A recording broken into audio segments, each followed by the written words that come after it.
tell you that you might be interested in collecting Yu-Gi-Oh cards for the first time in a long time. You would probably question me and say that I'm weird, but give it a chance. We'll get to that momentarily. Pokemon is seeing some kind of random news that, like, I guess people are just being aware of right now that is causing all of the stir. We're going to give some educational facts around some hockey cards. We're going to look at the NBA Gold Logoman and try to do some bits on that and everything else under the sun. Welcome to another edition of X-Feed. What's up? My name is The Shiller. We go live Monday through Friday to talk about collectibles as a whole.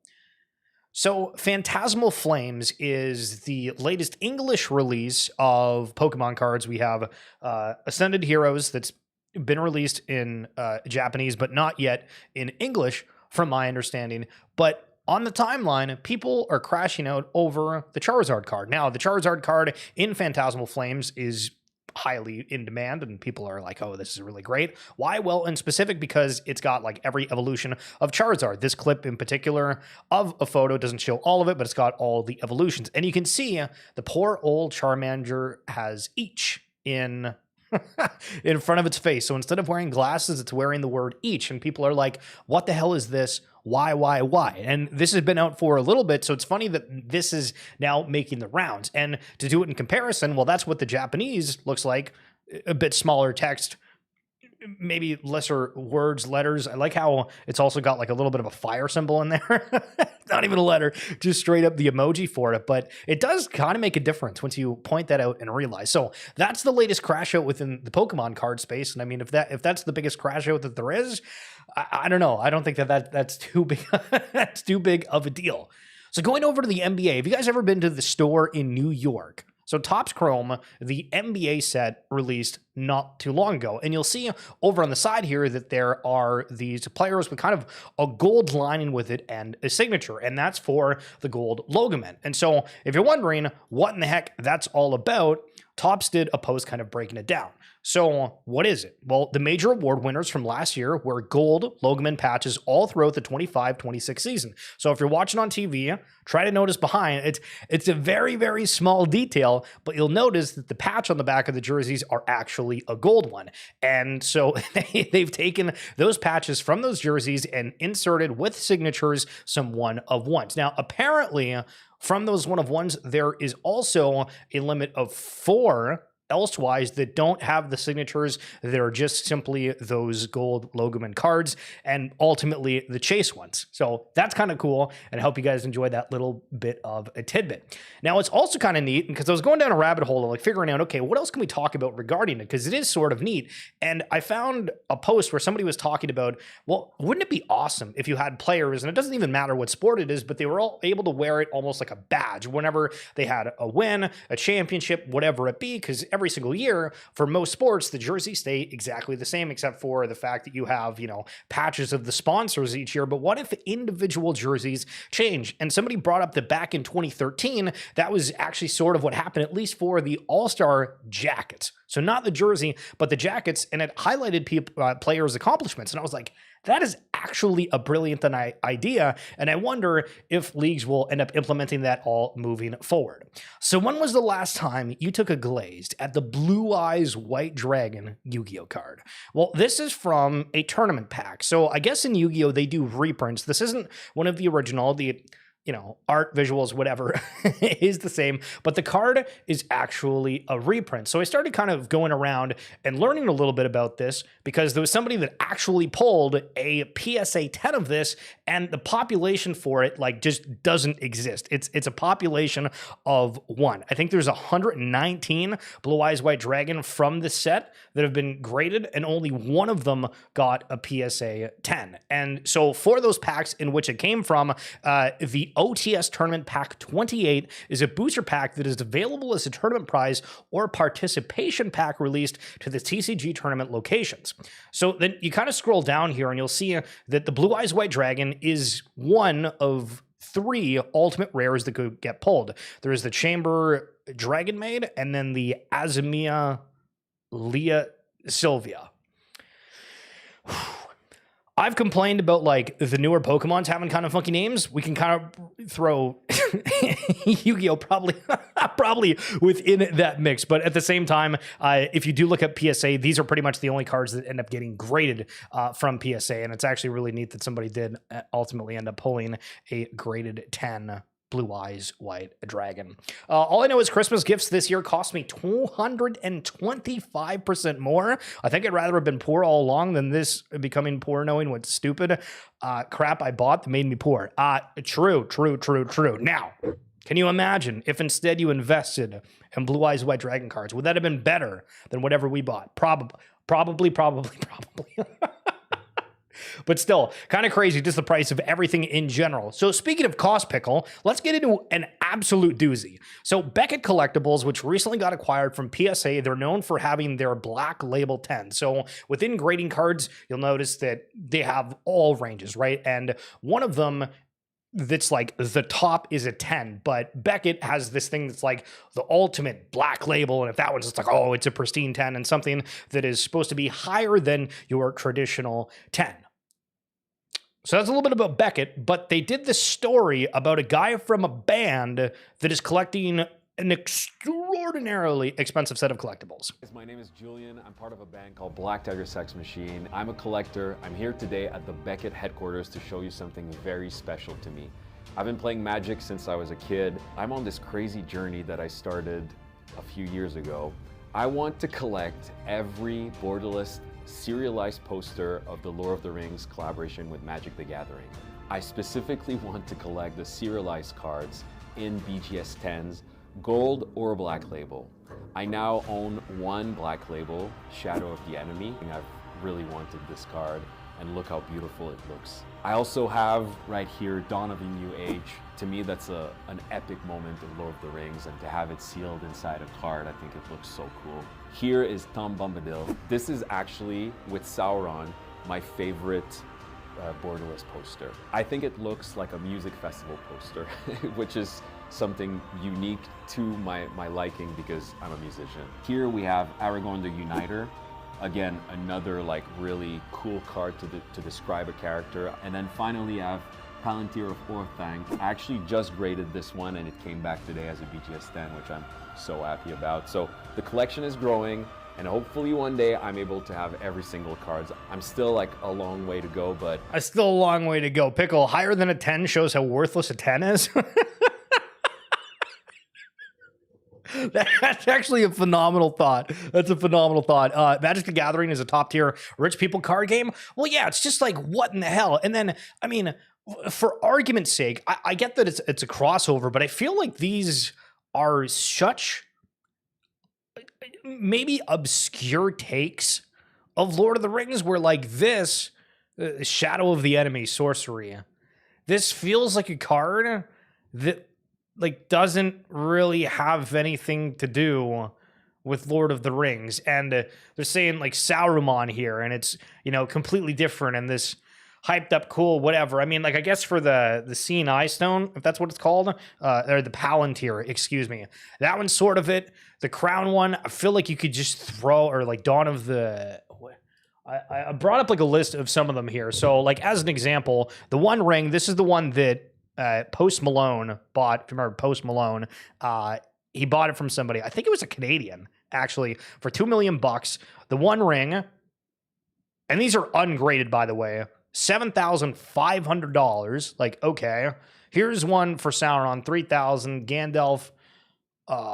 I'm trying to see if there's any ones that he showed within there, but you can see some like the full art, all the stuff. Oh, there's the Tom Bombadil. So $2,000 ungraded.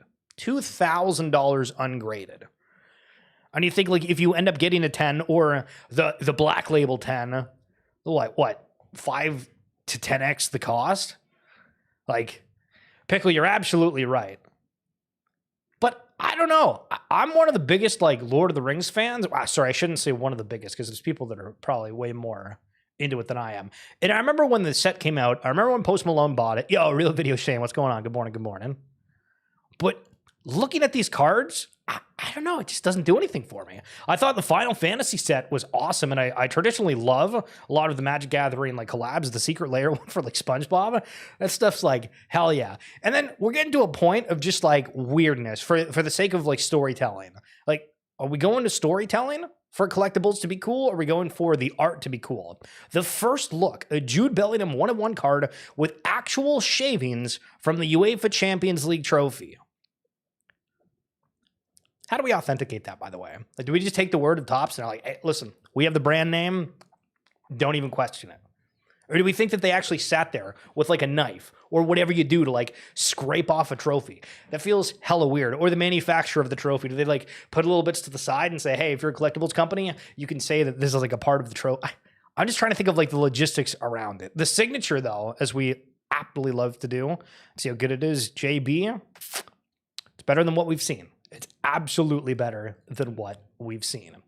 So Magic the Gathering, let's continue that talk for a second. Did you know back in the day, they actually had cards for pros that were inserted on certain decks? Now, it absolutely wasn't everything, but pro player cards are marketing cards that have appeared in fat packs, pre-constructed theme decks, and tournament packs from Ravnica, City of Guilds, till Eventide, excuse me. And it's like, man, I'm trying to think of like how difficult and how much of a struggle it feels like to get adoption around certain like trading card games and the pro scene. And then to think back in the day, like the early Magic days, that they actually had pro cards introduced. Like, does that even happen nowadays? Or is that even like a thought in people's minds? I don't know, but still super cool history. Apparently they were used as like proxy cards in some situations as well, which is sort of neat. And then PSA put out this post that featured 2 Macklin Celebrity cards and a Lade Hudson card. And on my educational kick, I was like, okay, so what is the difference between these sets? Because one of them, as you can see here, is from this Premier set. Okay, phenomenal. Rookie auto patch, easy to look at. The SP Authentic Future Watch, okay, great. And then there's one that's sort of like Black Label, but it's the Future Watch and it's the SP Authentic as well. So the upper deck, which is the upper deck Premier, because both of these are upper deck, I believe. Is that right? Yeah, I think that's right. So for the Premier set, this is one under what the Cup is. And if you haven't seen the Cup, apparently they retail for like $1,600 to $2,000 a box. Which I'm like, wow, that's that's absolutely insane. But these Premiers are one category that's under that. So these go for like $300 to $500 instead. But then for the SP Authentic, which is this one, and then the Black Label Lane Hudson one, they go for $200 to $350, and that's kind of like their mid to upper tier product. But what's interesting about this is for these Future Watch, they are out of 100. Right? But then if you get the Black Label one, essentially, these are the one-of-ones. So if you ever see SP Authentic, it's got the patch and everything, boom, out of 100. You see the black variant of it, those are the one-of-ones. Kind of neat. But at the same time, to think about the fact that like the Cup costs $2,000 for a box. I seen somebody at like a local card shop, because I followed them on Facebook, and they opened a box. And like in the moment, I was like, okay, like this is cool. They're opening a box.